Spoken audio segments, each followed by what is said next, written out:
세상의 모든 경제 뉴스를 뽀신다 세모 뽀입니다. 4월 30일자 최근 경제 뉴스 리뷰입니다. 부글부글 비투족 신용대출 금리 3.7% 돌파. 제목부터 참 자극적이에요. 내용을 보시면 한국은행이 3월 평균 금리를 발표했습니다. 근데 아파트, 오피스텔, 빌라 뭐 할 것 없이 거의 대부분의 자산 시장이 급등하면서 대출을 하도 하다 보니까 금융당국이 이제 대출을 옥죄고 있다는 겁니다. 자연히 대출을 옥죄기 위해서 신용대출 금리를 올리면 이자가 부담스럽기 때문에 새로 대출을 받는 것이 어려워지겠죠. 저는 왜 시중은행이 알아서 고객의 신용 등급이랑 자산 가치를 평가하고 대출을 실행하는 자본주의 체제에서 정부는 도와주는 거 하나 없이 이런 규제를 중심으로 정책이 나오는지 저는 개인적으로 잘 이해가 가지 않습니다.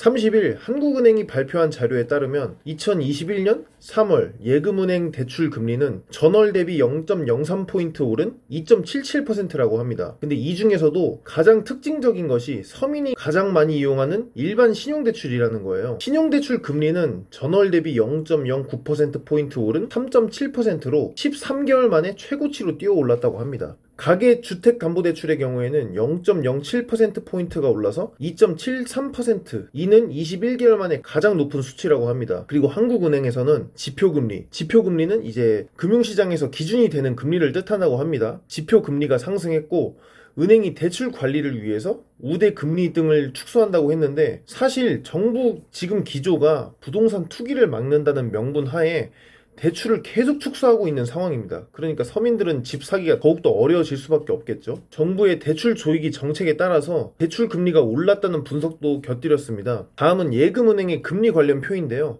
눈여겨보셔야 할 것이 저축성 수신금리, 그러니까 이제 예적금 같은 거를 얘기하겠죠. 주담대 등과 같은 대출 금리의 금리차가 시간이 흐를수록 점점 높아지는 것을 알 수 있습니다. 여기서 여러분들께서 아셔야 할 것이 이렇게 금리차가 커지게 되면 저축을 통해서는 은행에서 대출 발생 이자를 감당하는 것이 점점 더 어려워진다는 거예요. 아주 단순한 예시로 설명을 드리자면 제가 1년 동안 연 이자 1%에 1000만원짜리 예금이 있고 1억짜리의 대출이 있으면서 대출 금리는 1년 동안 3%였던 게 3.2%로 올랐다는 가정하에 연간 예금저축 수익으로 10만원을 벌 때 대출 이자는 300만원이었던 것이 320만원으로 증가하는 겁니다. 이렇게 되면 연간 대출로 나가는 금액 마이너스 수익이 290만원에서 310만원으로 증가한다는 단순한 계산이 나올 수 있겠죠. 이거는 여러분들께서 참고를 할 수 있게끔 간단하게 설명을 드린 겁니다. 이렇게 되면 자연스럽게 들어오는 돈에 비해서 나가는 돈이 커지니까 서민의 삶은 힘들어질 수밖에 없는 거죠. 여담인데 제가 지금 저 가중 평균 금리표를 보고 실제로 우리은행 어플 들어가서 예금 상품 개설해보려고 들어가 봤는데 진짜로 연 0.8%에서 1% 정도밖에 안 되네요. 이 정도면 돈을 예금이나 적금 통장에 넣어놓는 게 오히려 손해라는 생각까지 드는 정도입니다. 요새 젊은이들이 비트코인에 미치는 이유를 알겠습니다.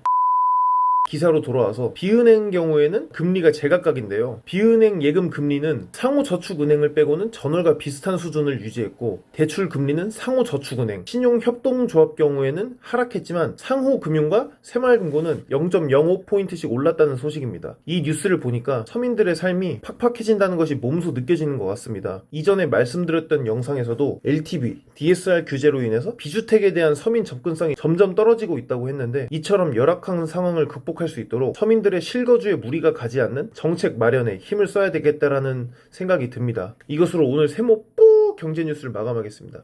감사합니다. 세모